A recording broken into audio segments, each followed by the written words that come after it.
To our shareholders. Right. That's the reason I brought you all here. Yeah.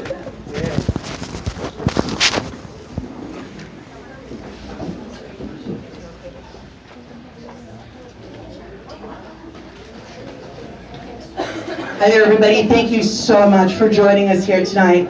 My name is Leigh. I'm the event manager here at Bardugo. I know you guys will all be super excited when our new chairs that aren't broken arrive. So it's standing room only. Thank you all for your patience with that.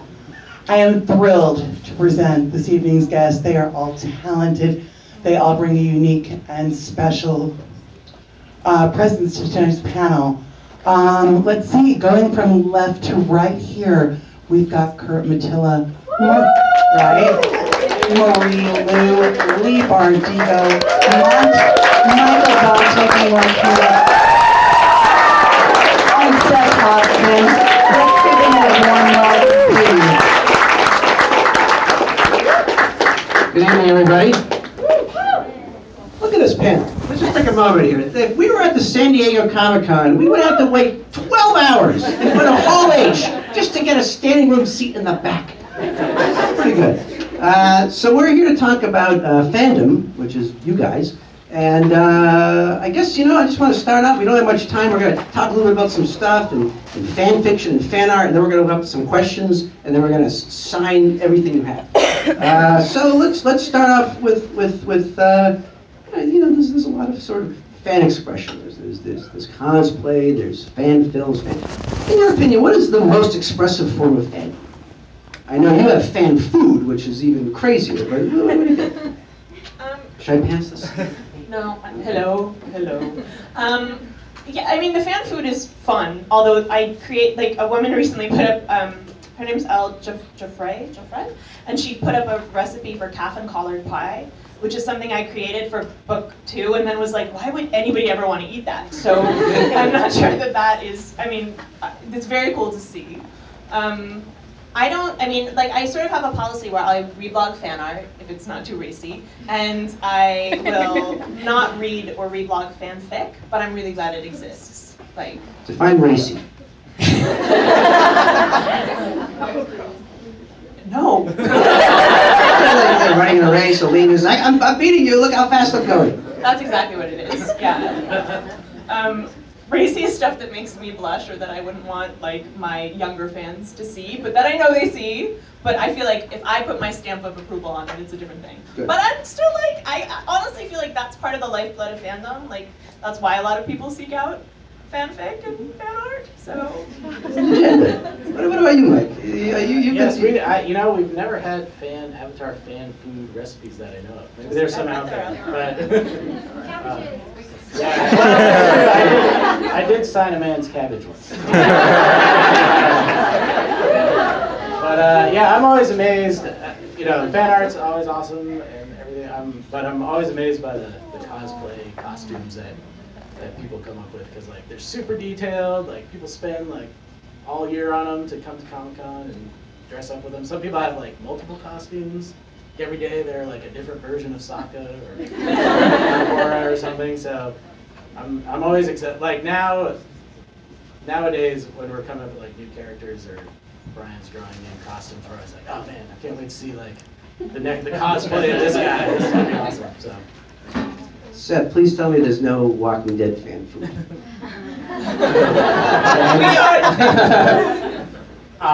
No, I'm relatively new to The Walking Dead. This is my first year writing on the show, so I'm still dipping my toes into the fan water. So I asked around some of the other writers, and sort of the best fan expression that any of them had. One of the writers, Angela Kang, told me a story that she had a fan tattoo one of the lines that she wrote on her arm and then send her a picture of it, which I thought was wow, if someone did that for me, I'd retire. That's... Good night,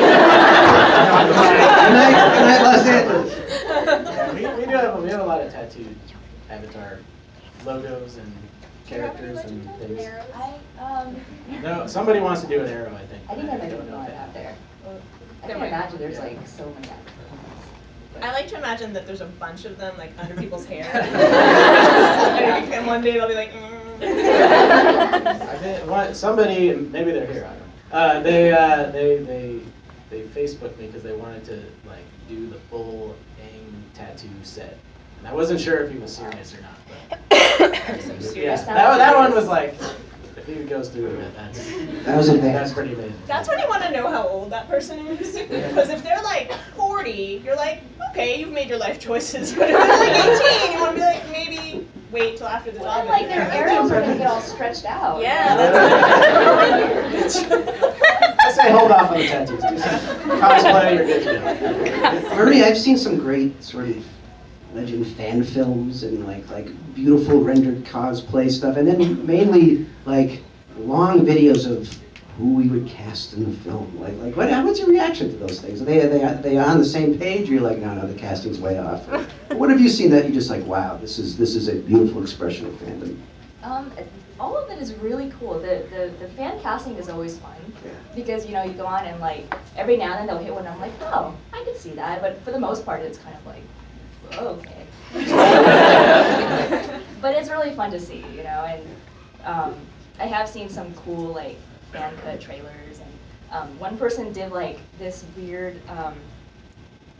One person was pretending to be me, but he was wearing like a bear hat, and they did like this Saturday Night Live like interview thing simulated in their room, which is really weird. So you're now becoming part of your own fan fiction? Like the only reason I knew it was legend was because it said like legend on the YouTube video. Otherwise, I would have been like, I do not see the connection. But okay. But it was pretty cool. Well, Mike, so you mentioned someone messaged you on Facebook. I guess that's another interesting question. This day and age, I mean, how do you communicate with your fans? I mean, do you dabble in the Twitter? I mean, what's the best way to reach you? And do you guys actually, do you guys respond? Like, how do you feel about the wall is gone and the access and all that stuff? Yeah, well, I guess truthfully, in the beginning, I didn't know what to do with it. Like that was kind of a whole new territory for me. Like having fans, that's just weird.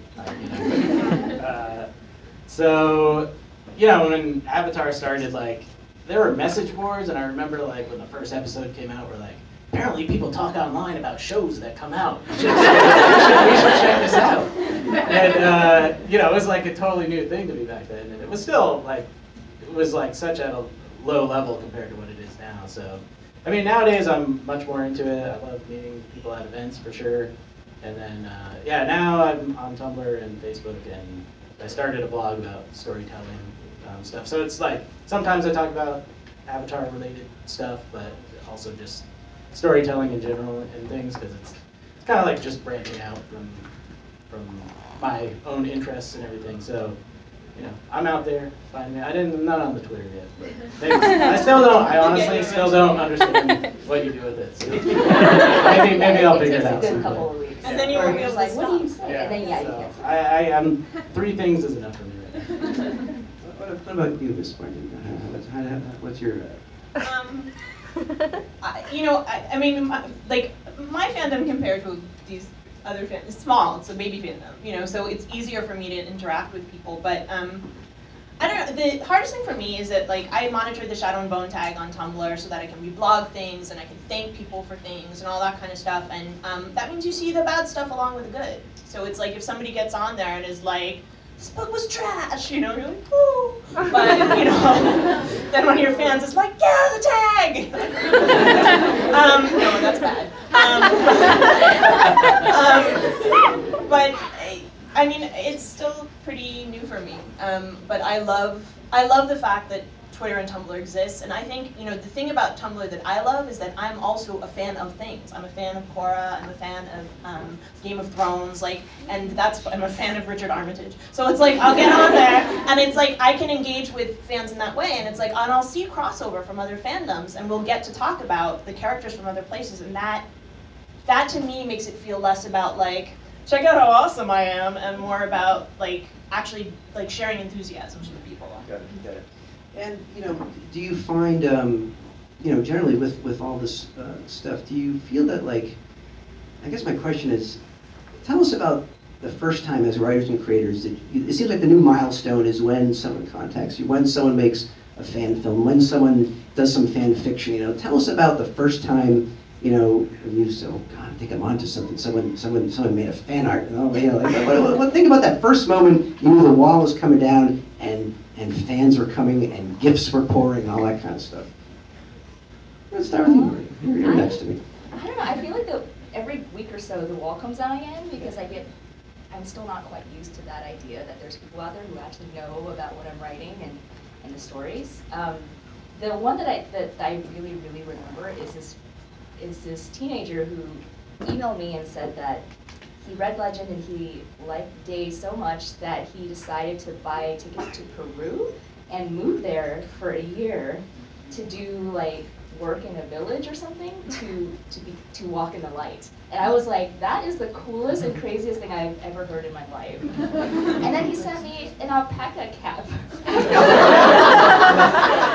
I was like, this is so cool. Like when you get an alpaca cap in the mail, I'm just like, okay. I feel like that's one of those steps on the ladder. Yeah, that's it. You know you're onto something with that. Now, Leigh, I remember you being very like, I think I got my first shipping. I got my first ship. You'll never believe what happened to me. It's terrible, but you know. The shippers, like, having them name the ships always feels like it's like, you know, you've arrived, and the first time you get, like, slash, like, you're like, yes, all ships are welcome in this harbor. So it's like, and you know what was cool was the last time, like, they were posting on Tumblr, like these girls did a Siege and Storm reading party when the book came out, and they actually took video of them reading the end. And be like, everything was okay! No, nothing is okay! But that was amazing, and they showed it, and the coolest thing to me is when there's like, when you talk to people online, or you're interacting with people online, and then they do come out to events. Because like they came to the Dallas event and they had little things that were like, I survived Siege and Storm, and like, but that to me, I don't know, it's like that, again, it's this feeling of being like part of a community of enthusiasm as opposed to like that separation, which I like. Yeah. I was gonna say, like way back in 2005, like literally we shipping didn't even exist back then. I mean, maybe it did, but we didn't know about that. We were like I was like, what? You want guitar and Zuko to get together? Why did they want that to happen? Gee, why? No, I mean like romance stuff did obviously, but like having a name for it like that, and like pairing two characters that might not even be in the same scene together ever, like that kind of like. It's all about the subtext. I get it now, and now we're always, you know, when we're coming up with stuff, we're like, oh, these two are totally gonna ship these two. You know, and just then you end up shipping ridiculous things. So, does it feel like when you're creating stuff, is it more important now to have a lush world of all these characters so me and my fellow fans can just run rampant and ship and do whatever we want in that stuff, or is it still important to tell your stories? Like, it's, you know what I'm saying? Like, it seems like it's about creating this world, all these characters, so people can do what they want with them. Is that now more important than this sort of singular vision of here's my story, or do you still feel ownership? Yeah, that's not more important. No, I mean, it's we don't ever create stuff because it's like, oh, I want to see this costume. I mean, we think about it, you know, like I said, but it's not like that's the goal, you know. Right. But yeah, when we sit back and when I look on like the Avatar wiki or something, I'm like, what? We made up all these characters. Like there's characters like I don't even remember from the old series. Where like, oh yeah, don't you? This guy Quan, the guy who bought Uncle's tea shop. Or something. I don't remember that guy. So. Somebody ships him with something. Yeah, it's kind of hard to separate, for me, the world, the characters, and the story. They're all sort of like entwined, so, you know, the characters aren't really there unless the story is progressing them along, and, you know, the world doesn't really feel solid if there's not like a story that goes with it in conflict, so it's hard to separate it out. They're all sort of tangled together. Yeah, it just sort of happens. But it seems like it's a sign that you're onto something if it can generate so much other stuff. If people are writing epic long tales of ancillary characters and doing giant paintings of people you forgot you even came up with, it seems like that's the thing. And I guess my question for you, Seth, is like, is there more or less pressure going into a world that's already been established? Or is it just kind of like, oh man, I got a lot I got a lot to live up to here. I mean, this is the first, I'm trying to make sure that this is correct before I say it. But yeah, this is the first, I guess, this is the second time I've sort of worked on an adaptation. I worked on a movie that was an adaptation of a comic book, and now I'm working on a TV show that's an adaptation of the graphic novel. And there are limitations. There are some ideas that sort of, I came to the show as a fan of the TV series more than a fan of the graphic novel, which I think is also a weird dynamic a little bit. But there are ideas that I had as a fan of the TV show that I'm like, oh, this makes perfect sense. We should do this with this character. That people in the room who are more, who know the comic book and who have lived with the comic book a lot more than I have are like, whoa, whoa, whoa, whoa, whoa. Like, can't do that.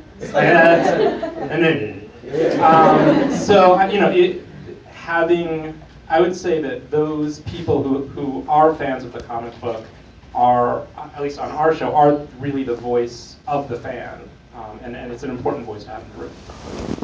Isn't the most, I remember thinking that the most popular character on the show right now, at least according to my Tumblr dash, is that it was one that doesn't even exist in the... Which is wild. Yeah. Which, I think also is on some levels buttresses the opinion. And it's a reason why we're not doing a straight adaptation of the comic book. If you buy the comic book, or they're right over there, you should. I'll tell Robert Kirkman that you did. If you read that, it's not the same story that we're telling. Sort of the showrunner right now, Scott Gimple, it talks about the Walking Dead TV show. He wants people to experience it as a really cool remix of the comic book. Like it's got similar themes and some similar characters, but ultimately it's its own thing. But yeah, Daryl, sort of the way Daryl took off, I'd say Daryl, my guess is the characters that the fans care most about are Daryl and Michonne right now. And sort of having one that is, no, not Dale? No. But yeah, I think it's great. It's great that that you can't just pick up the comic book and read it and be like, oh, okay, I don't need to watch the TV show, because I already know what's going on. Well, and I'd say this too, when you asked the question about narrative versus world, there was a part of me that was tempted to be like, well, if you're, otherwise you're just building a theme park if there's no narrative structure. But the truth is, when people build theme parks, they build stories into them. They build stories into every ride, or the ride references the specific beats of a story. So I think that speaks to this need for the world is not enough. There's people are hungry for those beats and moments, and that's part of the investment that occurs. You can't divide them.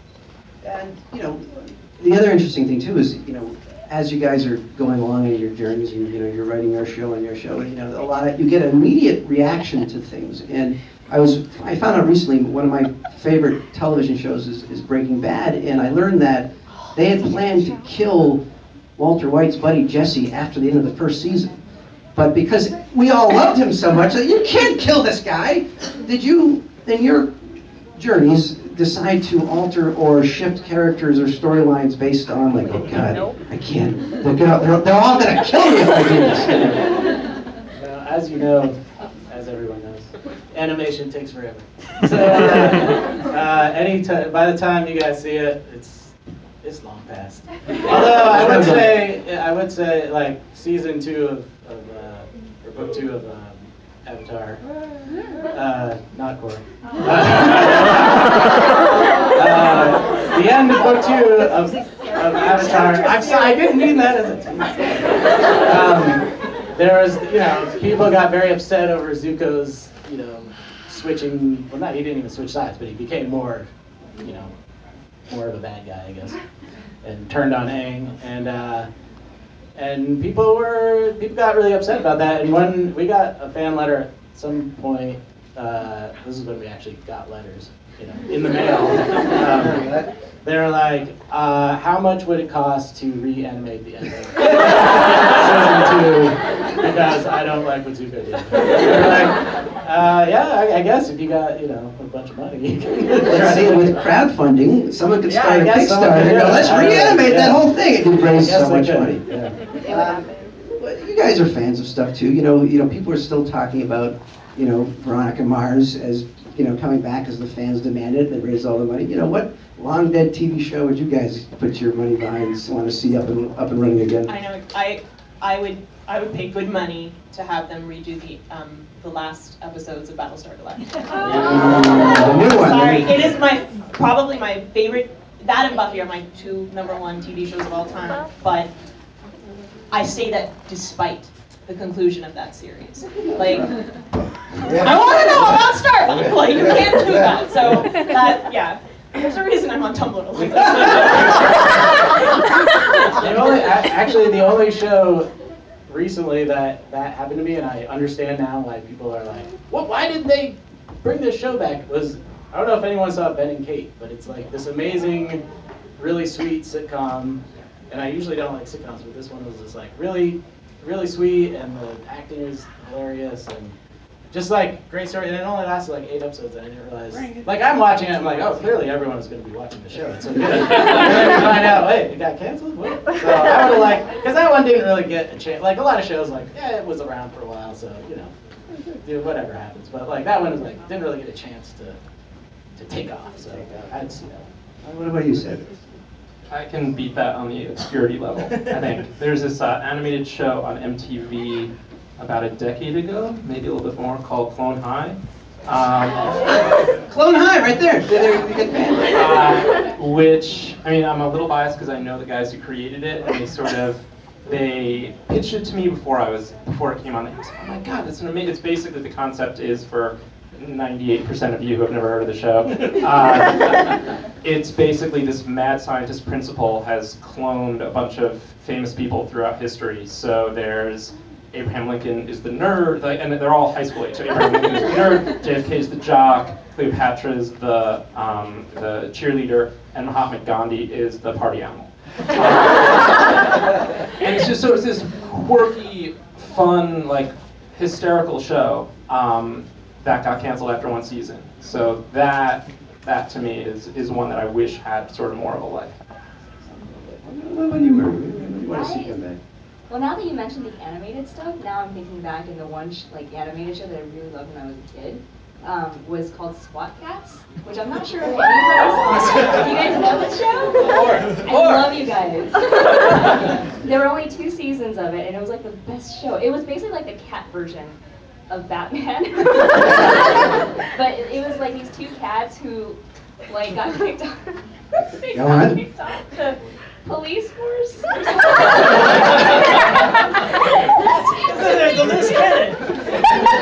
Cat tomboys, where everyone was a cat, and they got assigned to this scrapyard, and they built their own fighter jet there, and they have all these cool gadgets, and they save the city from monsters every Thursday. This show is canceled? There's no justice in the world. What was it called? SWAT Cats. Oh, It was SWAT. awesome. Oh, okay. Oh, I thought WSAP. No, I was imagining them being like.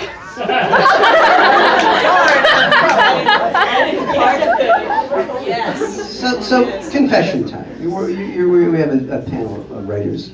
We're in a bookstore. Who here has written fan fiction? What was the fiction for? What was the? Was it racy? It actually was racy. In a very literal sense. Okay, so when I was a kid, I was a big fan of Sonic the Hedgehog as a big game. Don't clap yet! Wait till you hear what she did to this hedgehog. I know what she did. I was 8 or 9. I apparently have been writing dark stories all my life, and this was my first fictional story. So I wrote a fan fiction about Sonic the Hedgehog running through the forest, and a tree falls on him and cripples him, and he ends up in a wheelchair for the rest of his life and can never run again. Yeah.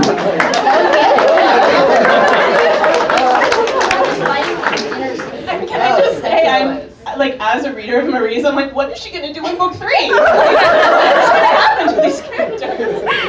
You're a dangerous person. Yeah. So, have you guys ever reached out to other creators, as being fans? Pre-Twitter, have you ever written a fan letter? I meant to bring it tonight, but there's this fantastic 1964 issue of Marvel Comics where George R.R. Martin writes a very passionate letter to Stan Lee, and I wish I brought it. It's truly incredible. So, have you guys ever reached out either with a gripe or what have you crossed that line? Were you in this audience then before? Lee? I wrote a letter to an author when I was a kid. That's good. It was James Howe. He wrote a book called Funicula.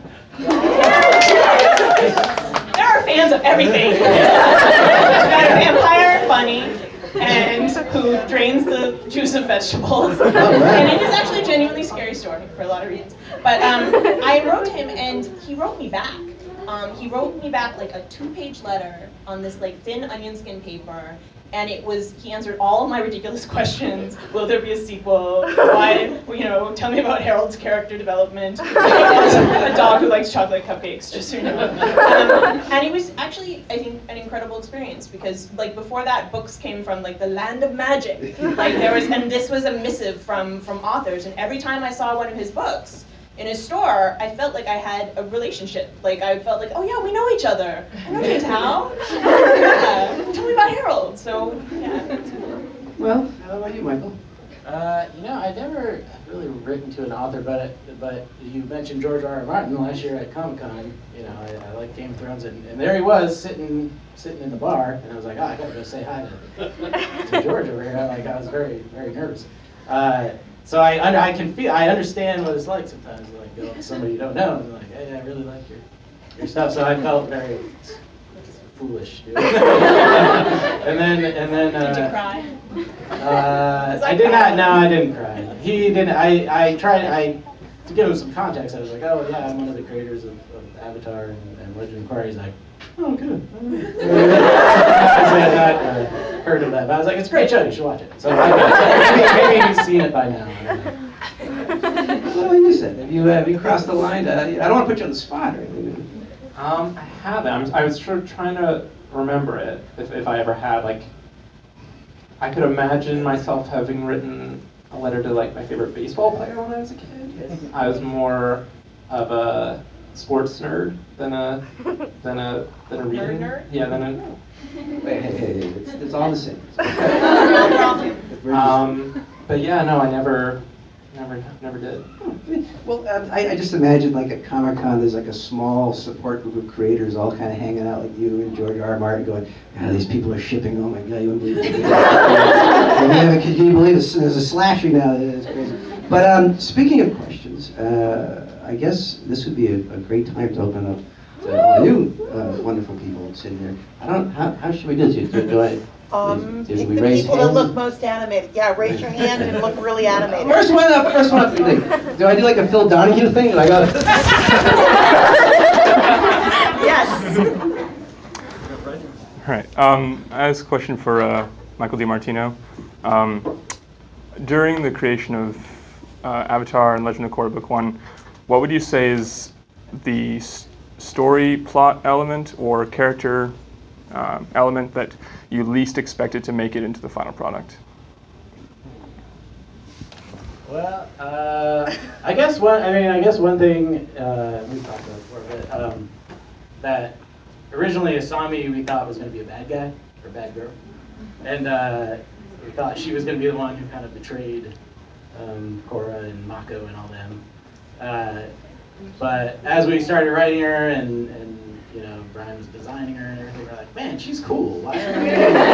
Because once she does her thing, then we can't use her anymore. She's the bad guy. So we kind of tweaked the story so it ended up being her dad. I mean, originally I think it was going to be her and her dad together. So we're like, we just need one bad guy. So yeah, and she's been fun to keep around. 15. I'm not gonna take this. Fine. I think you could progress. Can you project? Are you a good projector? Go ahead. So I have a question for Leigh and Marie. Sorry. For Leigh, did you know right away what was going to happen with Tolia and Tamar? And for Marie, how did you decide which jobs would be available in the colonies? I don't know.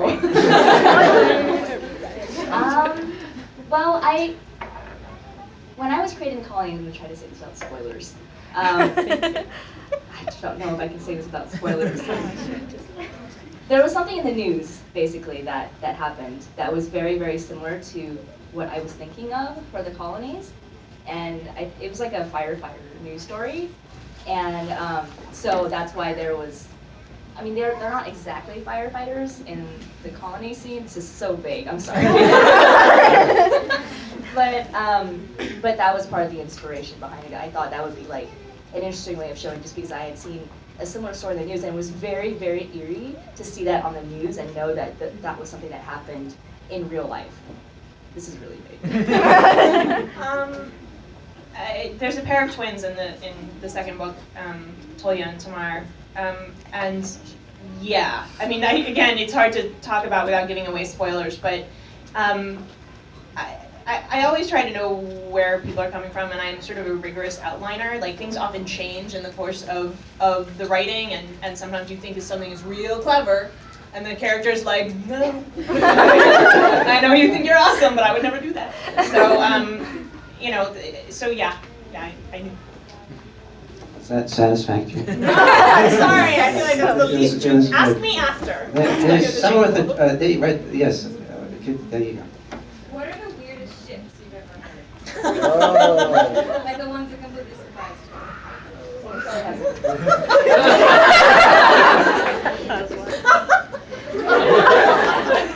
Do you want to guess?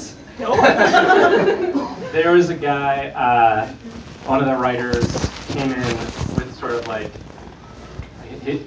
the blood was drained from his face. He was just like, oh my god, this guy, he wanted to know, he's like, this kid was begging me to have Carl and Herschel hook up.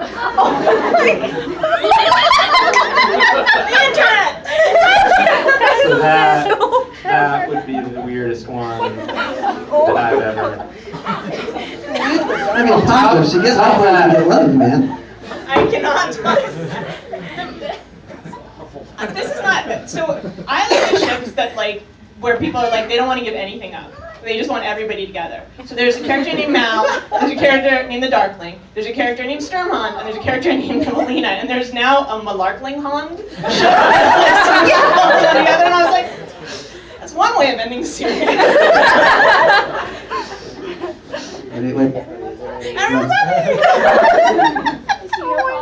No, none at all.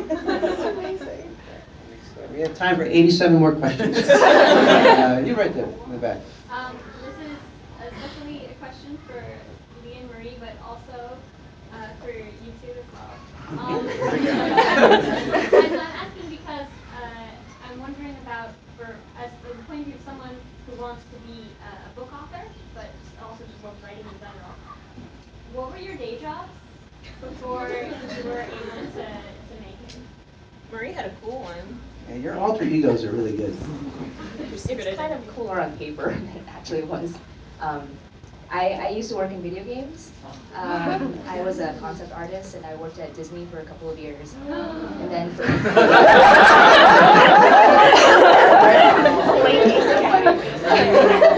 I need something really good. Tell us more.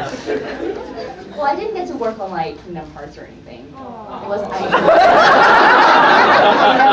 See, I told you it's better on paper.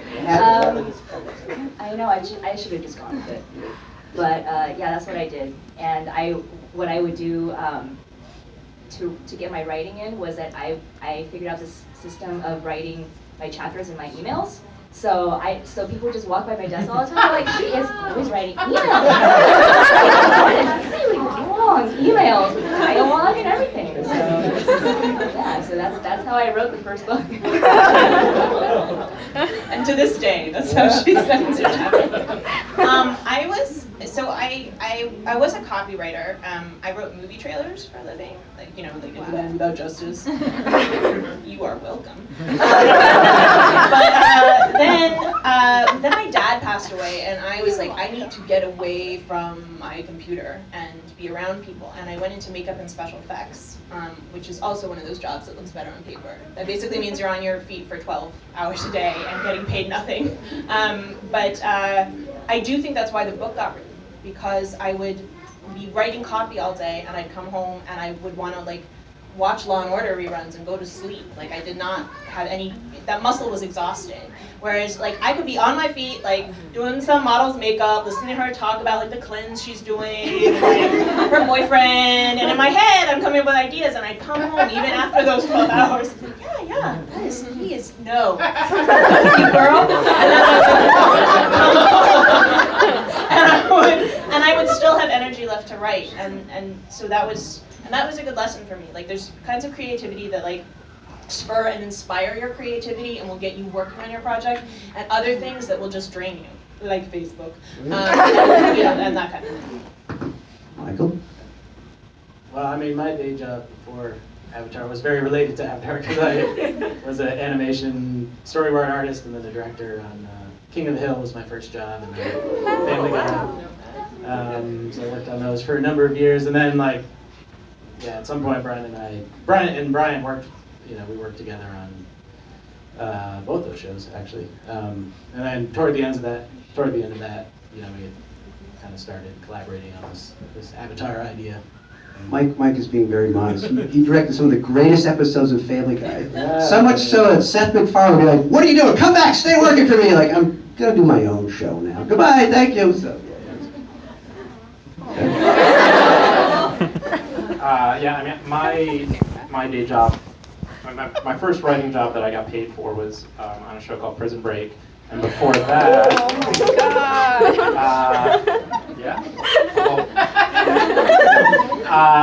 so I was a writer on season 2. I was a writer's assistant on season 1, so it was sort of a very, again, sort of logical progression, sort of just getting your foot in the door and then impressing people and making them hire you.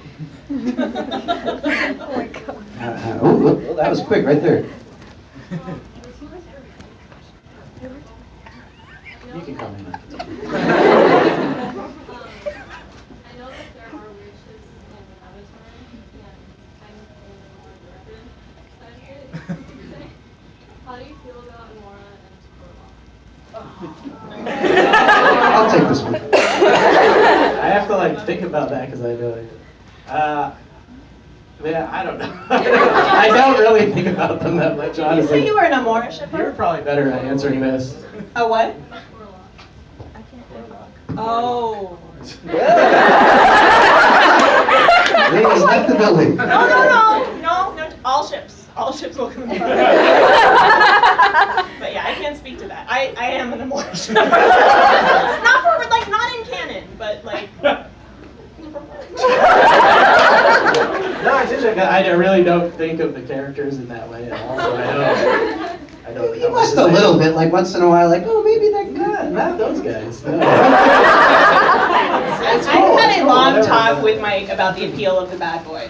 Okay, and why we ship these gentlemen, and that's again, it's about subtext versus text, and it's also about the things that I would never have actually wanted Korra and Amon to get together. That would have been horrifying. But I can understand the appeal. So it's there's canon and not I never want to see are there Game of Thrones fans here? Okay. I ship Jaime and Brienne. I don't actually want them to get together, but I love every moment that they're on the page together and every moment that they are on screen together. So yeah. Speaking of Game of Thrones, how great, and spoilers as well too, I am so thankful, and I'm not going to give anything away. A lot of people read Game of Thrones, and they all kept quiet as we watched the show and caught up to the season finale or the one right before, and it was just this amazing thing where everyone read oh, welcome. Now you understand our pain. Thank you all who read the books and didn't say how awful things got. Much appreciated, spoiler. You are welcome. Thank you. My boyfriend was the one who, like, I had read the book and he hadn't, and like it was, I gotta say, it was torture not saying stuff, but he could see it on my face, like, like in the second to last episode of this past season, which I will not give away. It was a wonderful birthday party. Everything went well. Great time. Great birthday party. And he's like, my poor boyfriend is all happy in the corner, and I'm like, A wedding!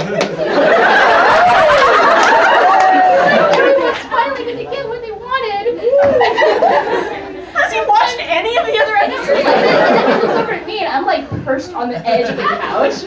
I'm just like, he's like, are you crying? I was like, no, I'm just tense. It's okay, just keep watching.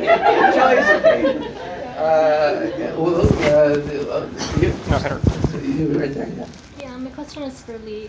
For the Darklings, will we ever find out about his true name, like Voldemort? His name is not Voldemort. It is not Doug, nor is it Chad, nor is it Toby. Yes, you will learn the Darkling's true name by the end of book 3. Yeah. And much more about him. That's a good question. You got a yes. You know exactly. No vagueness whatsoever. Yes. Right there, sir. With the camera around you. This question's for Seth. We already know what happened with the comics to Glenn, but you were saying that the voice of the comics is sometimes stronger than some of the writers' personal opinions. So, will we find out what happens this season, or? Can you spoil? I mean, I can't spoil. I mean, I'd say Glenn has a really cool story this season. Like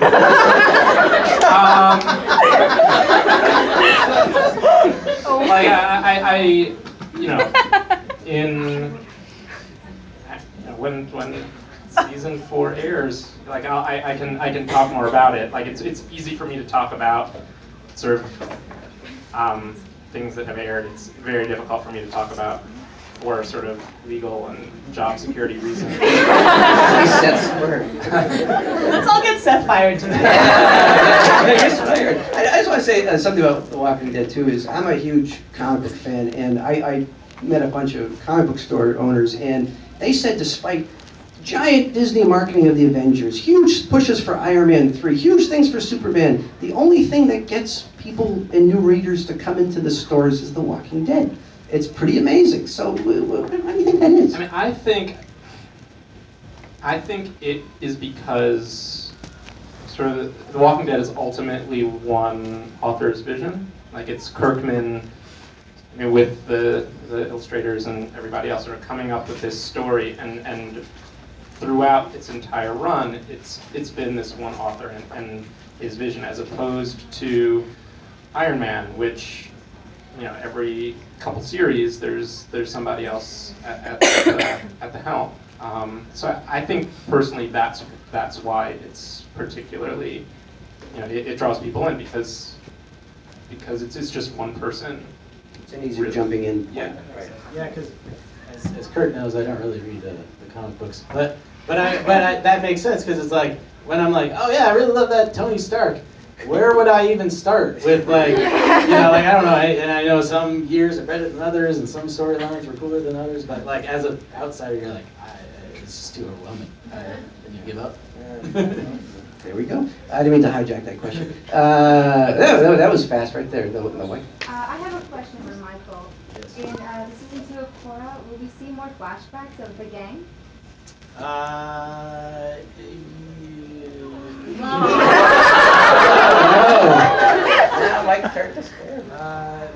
There's a trend that just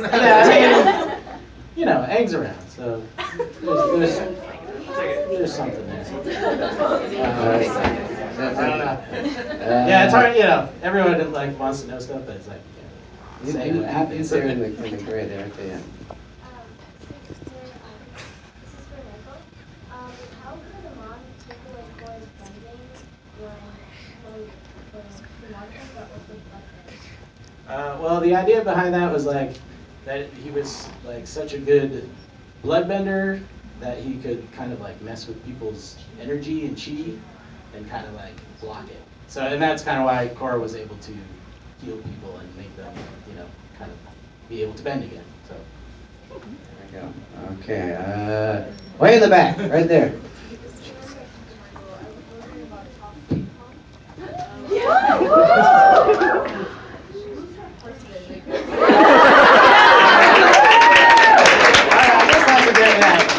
Shipping wise, this was one too, where it's just like where people just want to know this thing that is like a, I don't know, it's like they got to know who the dad was. You recently, I don't know why, tackled an issue of Zuko's mom. I mean, what was the backlash of that? Well, that was another. Yeah, I mean, I guess we always need one unanswered question, and it's not the one that you think of. And it's yours. In 6 years, we'll do a comic about it. 6 years. Yeah. 2 more questions. We have 2 more questions. They have to be really good. Okay, who has a really good question? She's been very excited. All right, I'm sorry, my back was to you the whole time. I apologize. Okay, there you go, right there. Okay, so general question for the table at large. What was the first story or first small thing you wrote where you finally decided, I want to be a writer for the rest of my life. This is what I want to do. And then for Mike, really quickly, are we going to see Tano in season 2? I can't end I can't talk about these things. I tried. Find out after. Marie, what made you want to be a writer? Well, I knew I wanted to be. I actually know the day that I wanted to be a writer because I was Sonic was. that was the day. No, the evil gleam just came to my eyes and never left. No, I for the longest time when I was a kid, I thought that writers didn't exist. I thought books came out of factories. I seriously thought this. I was a little slow. I thought I think of this factory where they turn out books and they stamp random names. That's actually what I thought. But I remember the day because I was 14 and I had opened my newspaper back when people read real newspapers of the Houston Chronicle. I live in Houston, and there was this article about this girl named Amelia Atwater Rhodes, who is a YA writer, and it was talking about her first book deal. And I was like, what's a book deal? You can do that? She wrote something and it got published. That's how they make books? Oh my God. And that was the moment I was like, I want to do that. That would be an amazing job. Yeah, so that was when I wrote my first really awful fantasy story, which obviously didn't sell. Leigh, do you have a date, a time? No. I mean, I always feel like the trick is not in wanting to be a writer. It's not. I mean, I was an only child, and I walked around talking to myself all the time, telling stories, and I can say that when I hit junior high was when writing became important to me. It's when I started reading fantasy and science fiction. It was when I really needed to not be in this world. I needed to know there was more than school and the mall and my house. And that's what genre did for me. And I think that's what led me, that's my love, science fiction and fantasy, and probably always will be. But yeah, I think the trick is really not in the wanting, it's in the finishing. Just finish something, whether it's a short story or a play or finish something, because you learn so much in the process of that. I definitely came to writing through art, and even when I was a little kid, I remember this one time, and I think I was first grade or something, and there was writing time in class, but I would always be drawing instead. And I remember, it always stuck to me, my teacher was like, hey, this is a cool drawing, but you could write a story about this guy you drew. And I was like, huh. I hate to tell you, but that's a comic book. Yeah. That must have always stuck with me as this hey, you can draw things and write about them and then make stories about them. That's cool. So somehow that wove into my DNA. I don't know. Mr. Hoffman? I'd say sort of the first time I really thought I could do it or wanted to do it professionally wasn't until I was in college. I was taking this playwriting course, so I guess I, on some level, knew that I liked writing, but I didn't really think that it was something I'd do. And I remember like every week for class, we'd have to generate between 5 or 10 pages of new material.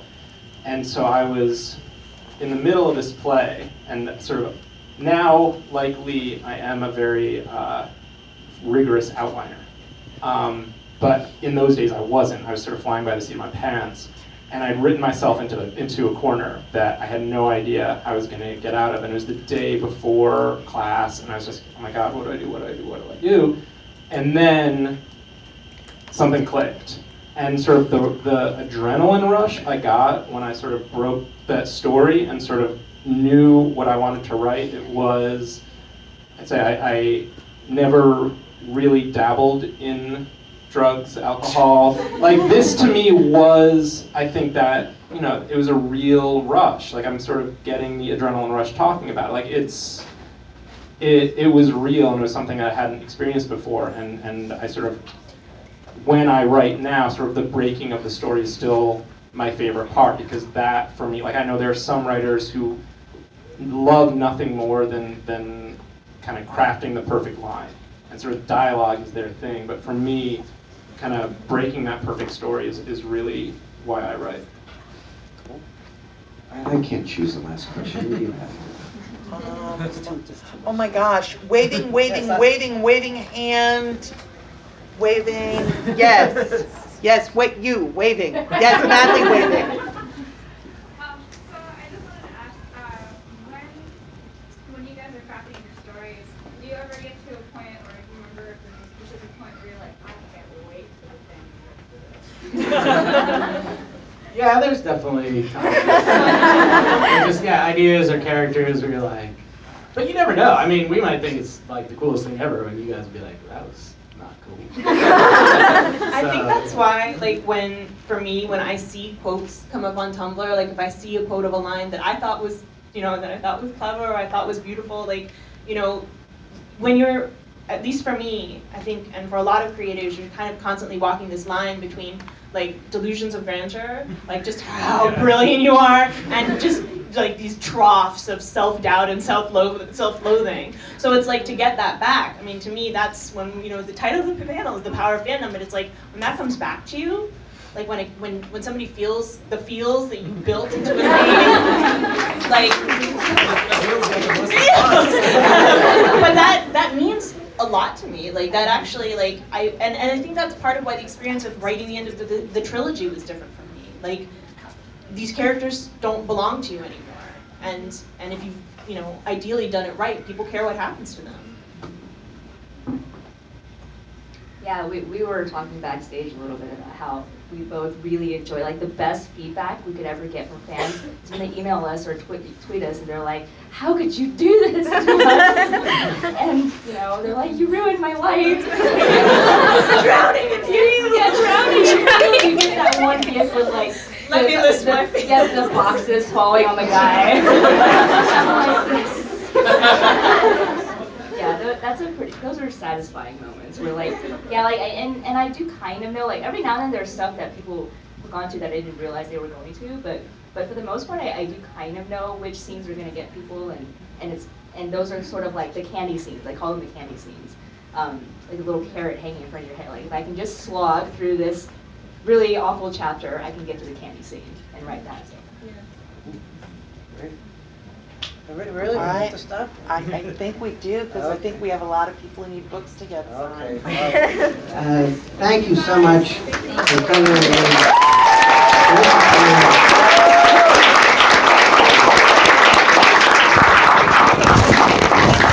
Okay, there's a whole lot of you here that want to get things